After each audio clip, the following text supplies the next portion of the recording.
if you're only confident when you know you won't fail, that's actually cowardice because you're afraid of failing. And that's feeding into the cowardice. Hey, in this video, I'm gonna break down how to stay motivated when you're building your business, especially when times get tough, the two different types of motivation. I'll explain the confidence equals cowardice rant that you just heard. And finally, I'll talk about how the thing that almost everybody is using to try to motivate themselves works for nearly nobody. So today we're talking about motivation. And it's a word that we use a lot in the personal development world. Some of you may have heard the distinction between motivation and inspiration. It's something that we talk about a lot here in our community. And motivation really being the intellectual motivation, the rah, hypey kind of stuff. Inspiration being coming from a much deeper place. You may have heard, I think if you break down the word inspire, it's, to be lit up from within, right?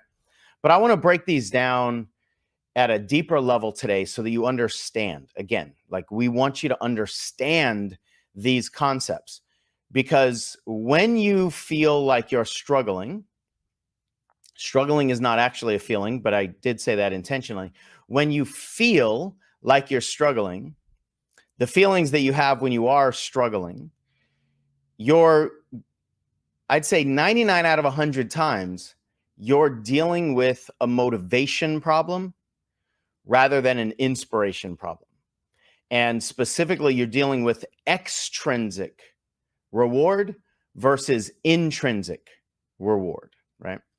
Now, if we break down the word motivation, just for the sense of this conversation, because I might use inspiration and motivation interchangeably, because motivation really is just the desire to take action. That's the working definition of this.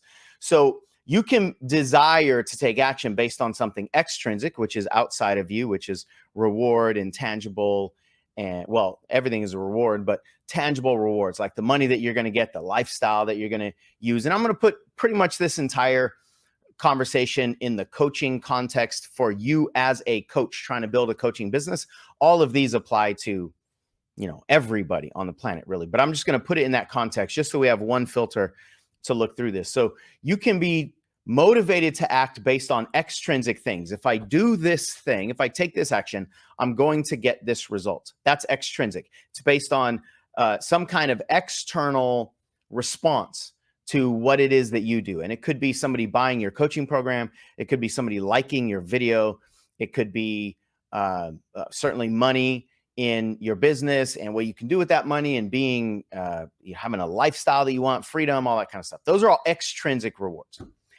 Intrinsic motivation or intrinsic rewards means that it's something that comes from inside of you. It's an essence. It's like a beingness, right?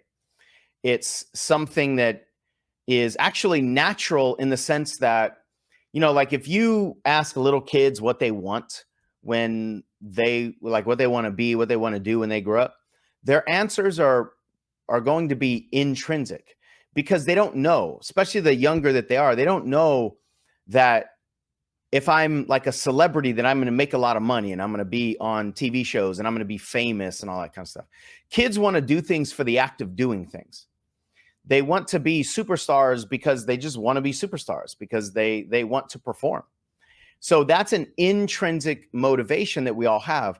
And then we learn the extrinsic rewards. So we do things and then we get things. Then we like the way that getting things sounds. So then we want to do things so that we can get things. And then the getting of the things becomes the reason for us to do the things. So that's the setup of the distinction between these two. Now, extrinsic motivation works. It's just, it works for a short time. Intrinsic motivation is much more long-term. If you ask almost everybody, well, I don't ask almost everybody, but just about everybody that I talk to who wants to build a coaching business, when I ask them why they want to build a coaching business, or when I ask them what they're focused on, or when I ask them why they want to get clients or whatever, what comes out is almost always extrinsic. It's almost always that.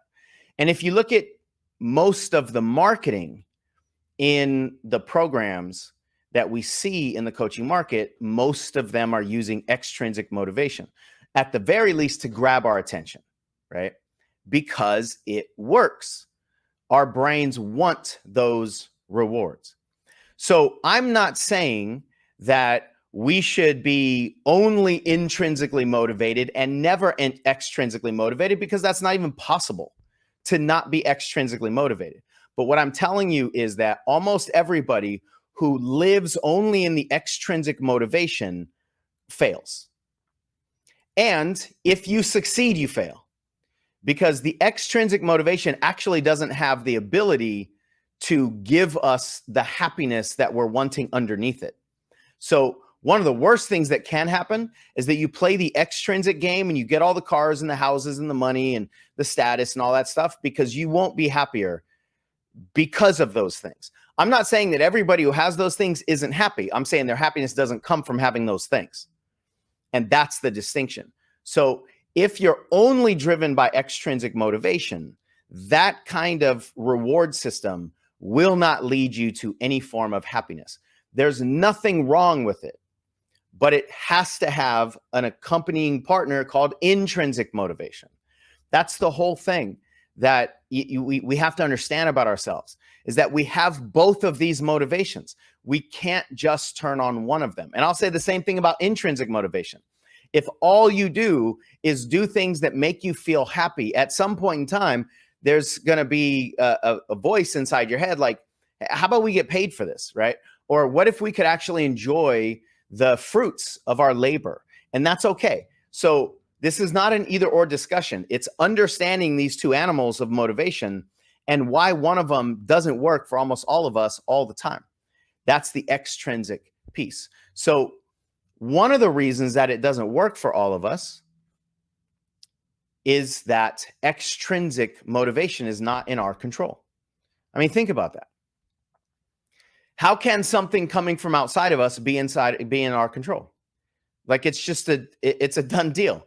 If something's coming from outside of us, we cannot control it. We can influence it, but we cannot control it. And those two things are different.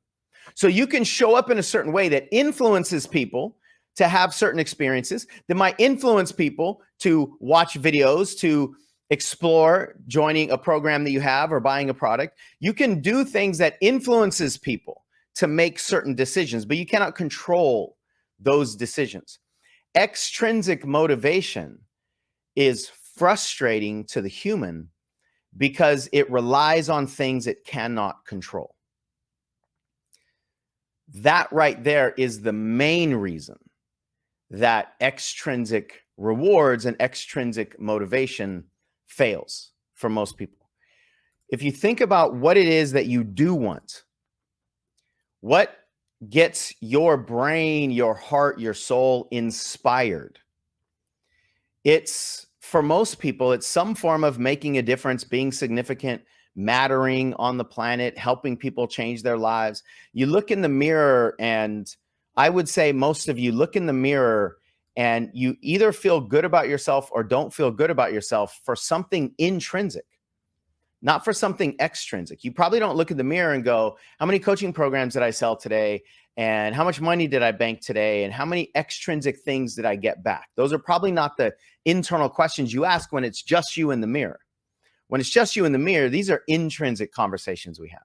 Did I try? Did I go after? Did I do everything that I could to create success? Or did I help somebody today? Right? How do I feel about how I lived today, not how I achieved today? So when we are confronted with our own internal conversations, we will be having intrinsic dialogue with ourselves. So then, doesn't it make sense that if that's what we really care about, then that's what we should use to try to inspire us to take action? I mean, that makes sense, right? But most of the time, the head takes over. One of the reasons, and when I say the head, I'm talking about the intellect that wants all the extrinsic stuff. And that's really a function of the ego. The reason that happens is just because we're bombarded by it all the time. The things that we really truly care about are not the things that we're constantly thinking about. Why is that? Well, that's because what we're constantly thinking about is a function of all this external programming. and it causes comparison, and it causes imposter syndrome, and it causes all the doubts and all that sort of stuff, right? So we are constantly bombarded. Now, why would we be bombarded with all of this extrinsic motivation? Because that the people that are programming us with the extrinsic stuff has something to get from us. It either is money if they're selling us something, or attention so that they can sell our attention to other things, or the explosion, not explosion. That was a combination of expansion and explosion. Actually, I kind of like that word now. The explosion, the expansion, the exposure of some kind of an agenda, right? So we're constantly being bombarded by this extrinsic attention, because people want us out there.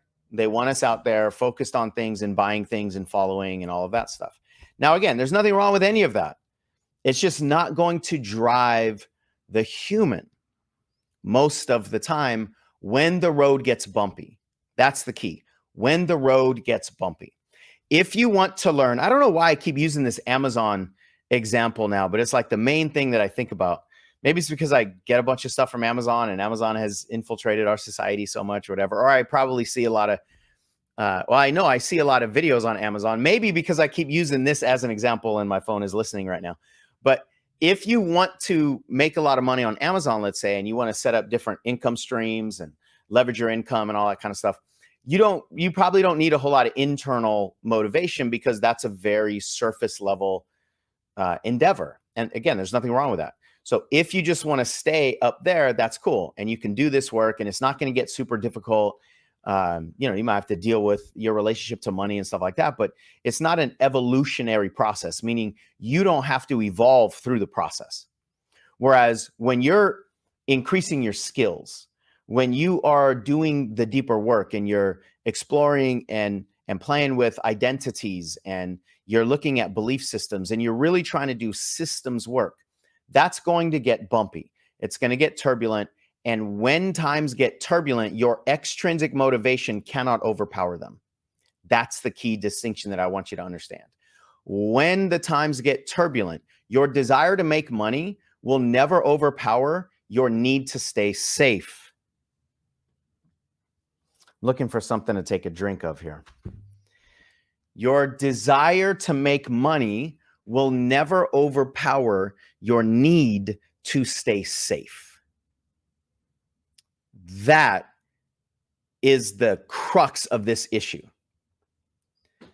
Extrinsic is about getting something, getting some kind of personal gain. Intrinsic comes from what you want to be and experience as a person.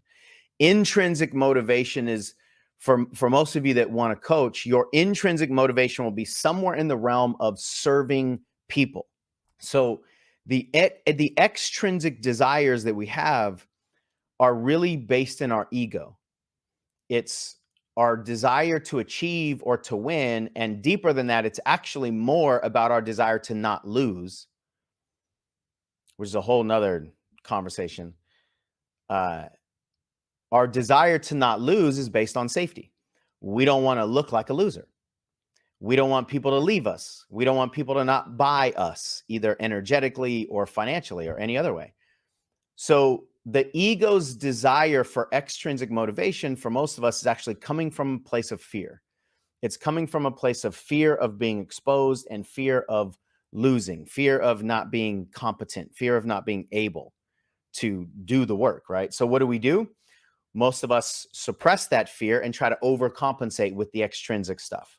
If I can just put more layers on, if I could, nobody really, I guess maybe some people do, but most of us don't intend to try to fool people. But really, it's if I can fool people, if I can get them to buy my thing, even though I don't believe in my thing or I don't believe in myself, then maybe I'll eventually believe in myself. And self-belief is not reverse engineered like that. Self-belief doesn't come from other people saying yes to you. Because how can other people saying yes to you infuse your self-belief of what you think about yourself? Whether they think about what they think about you, it actually is completely independent of what you think about you. And it has to be that way.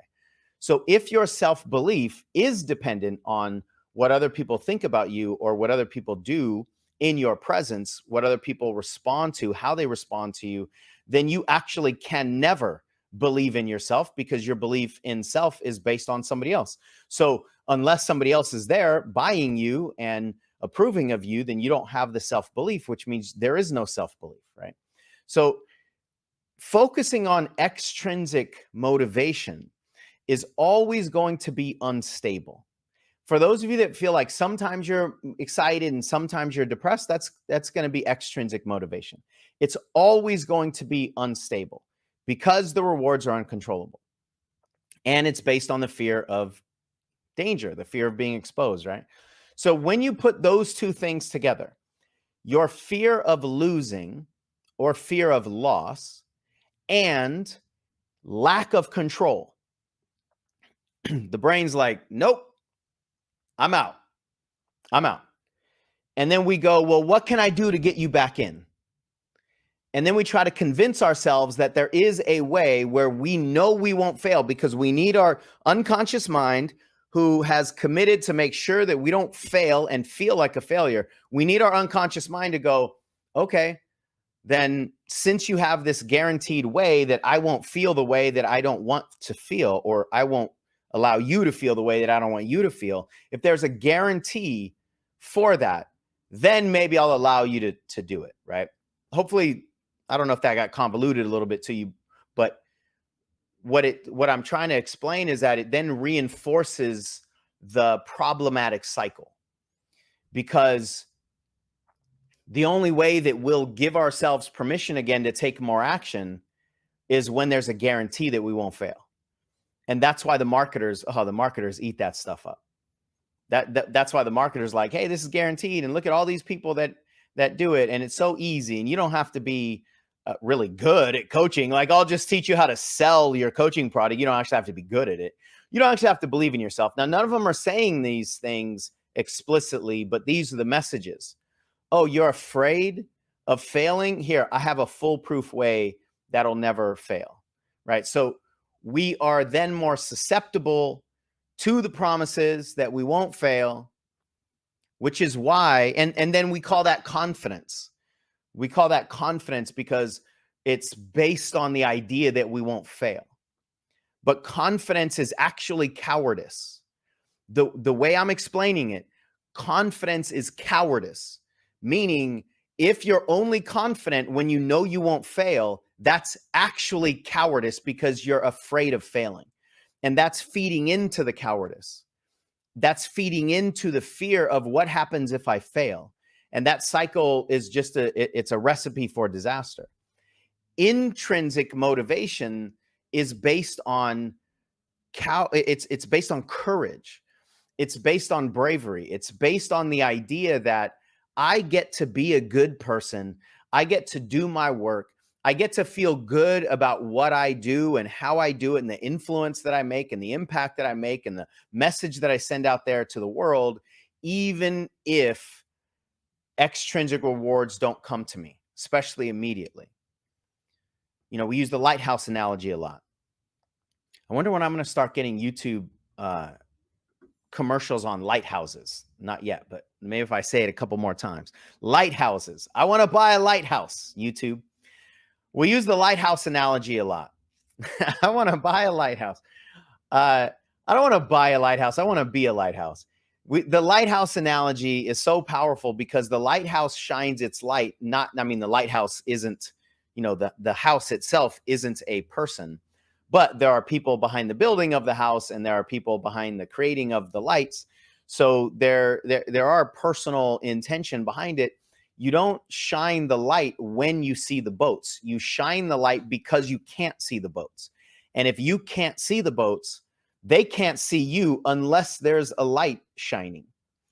And that is, if we were to personify the lighthouse, that is the intrinsic rewards. And the lighthouse is not going, I've got this whole vision now of the lighthouse just like changing, like changing shifts, right? Like a new lighthouse shows up with his little lunch pail and like, okay, Bob, and you switch shifts, and then that lighthouse kind of walks off, and And as the lighthouse is changing and getting ready to go home, like the lighthouse isn't going to look in the mirror and go, how many ships came to the sea?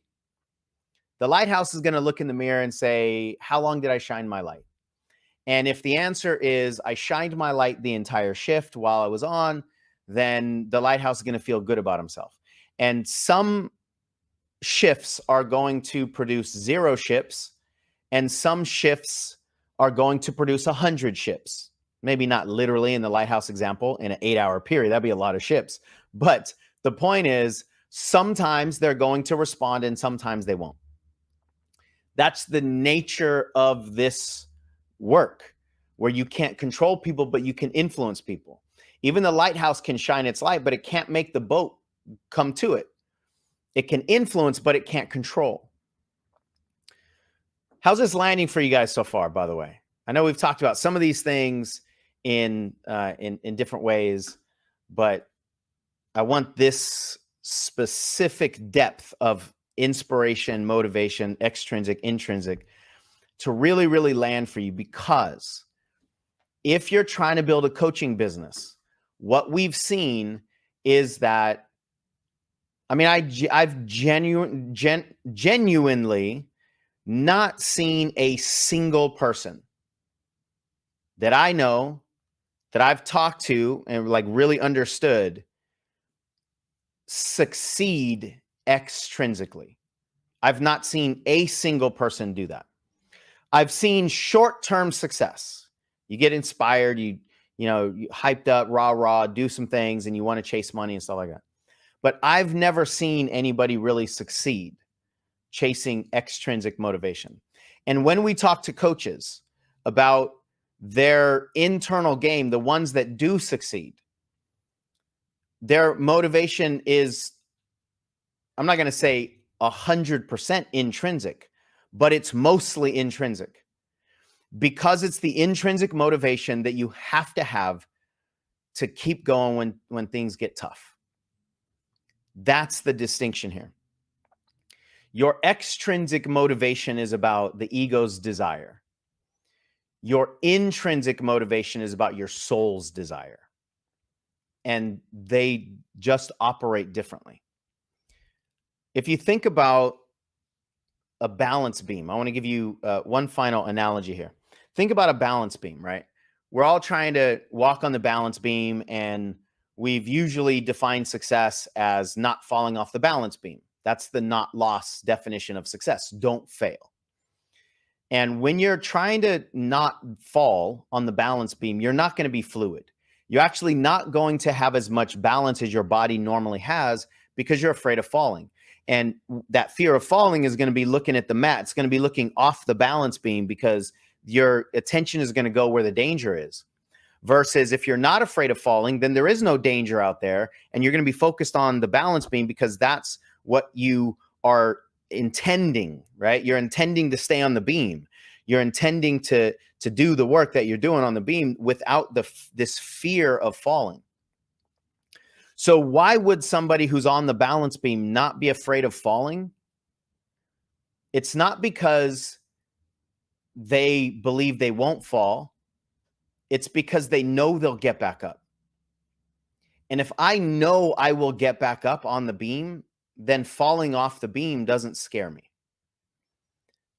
This is the heart of intrinsic motivation.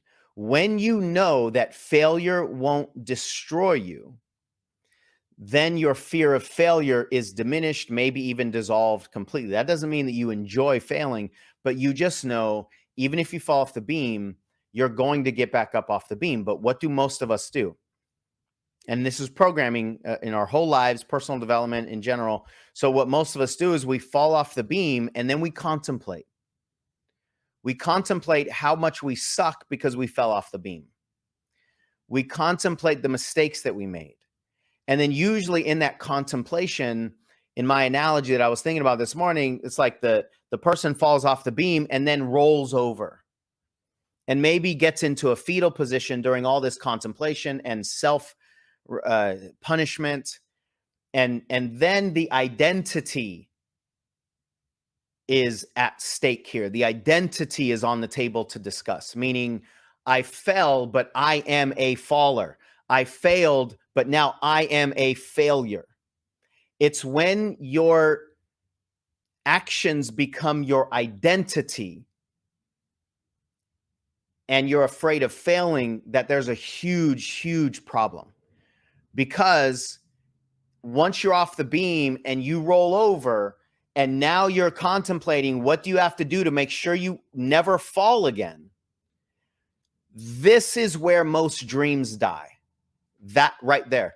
Trying to roll back over and get back up on the beam. The difference between people who succeed in this kind of industry is that they fall usually more than everybody else who's afraid of falling. They just don't roll over.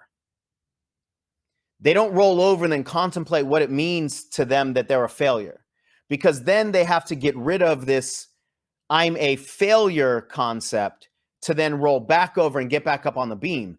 If you need to feel like you're not a failure, if you need to have this confidence of not falling off the beam to get back on the beam again, you'll never get back up on it. You might like jump on it and kind of wrap your arms around it and sort of hold on like I'm on the beam. No, you're not. You're not on the beam. You're not on the beam until you're standing on it and you're doing your flips and tricks. That's when you're on the beam. But the more that we roll over and get frustrated and take it on personally, the less likely it is that we're going to get onto the beam. And when we do get on the beam, the less committed we're going to be on the beam because we're still afraid of falling, but not falling and rolling over. So intrinsic motivation allows us to not fall and roll over. If there's a reason to try, if the reason to get back up on the beam is because you're the kind of person that gets back up on the beam and you try again, that's the motivation that most people are driven by to do hard things. They don't fall and roll over because, not that they don't ever, not that I don't ever, I still do. That's a human thing.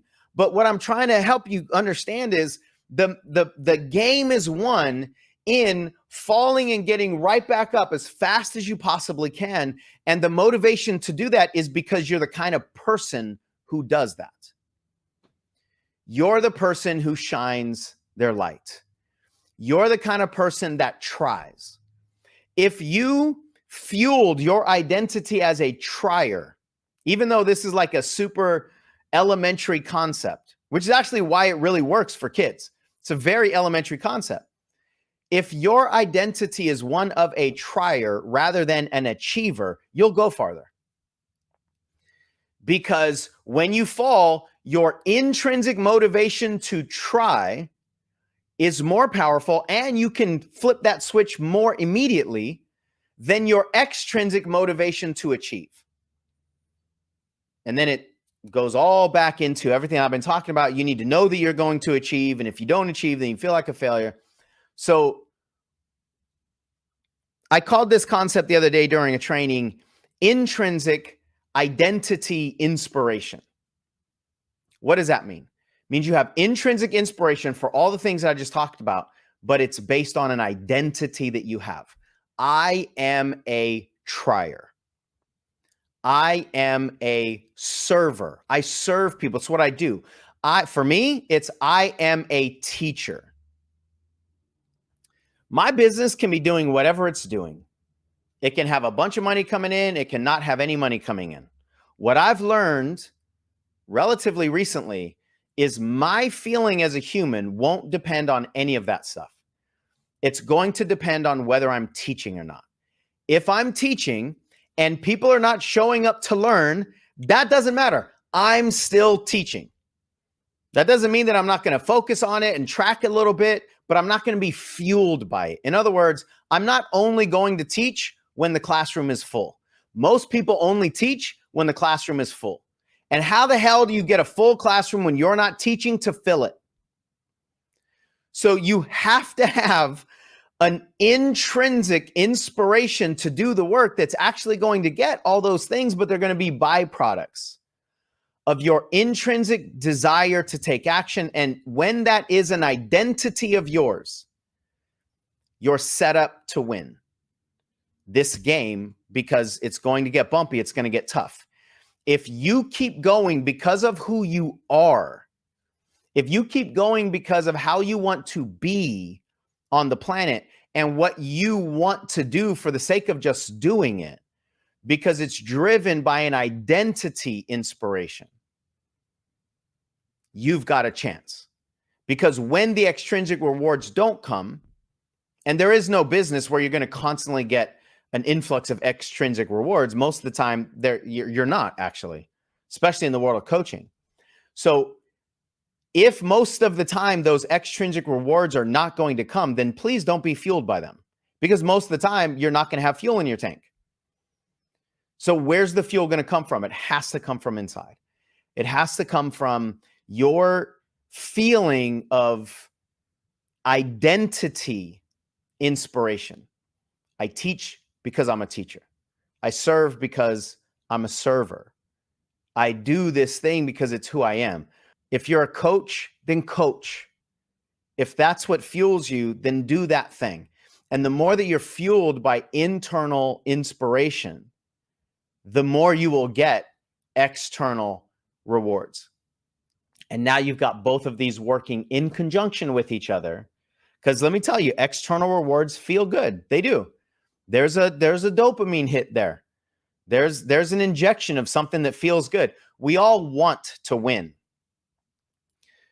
but we actually don't all need to win. Like at a deep level, we don't need to win. We need to be safe. We need to feel good about ourselves.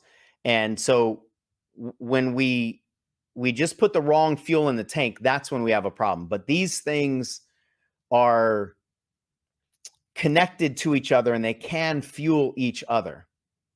And then when you're driven by this intrinsic identity inspiration and you're doing the work, then you're going to get more of the rewards coming back from an extrinsic standpoint. That feels good. And now that feeling will just be infused a little bit into your desire to do more work. That's how this cycle works for the people who succeed. And that's how the cycle doesn't work for the people that don't. And I'm telling you, I'm talking about 18 years of experience here. I don't believe I've ever seen an example of that statement being wrong. Meaning everybody that I know that I've talked to who's become successful in whatever measure of success in business or some other way, they have this cycle that I just talked about, intrinsic and extrinsic working together, but intrinsic fueling it. And almost everybody who fails never has that cycle in place. Because otherwise, you know what? You can't fail.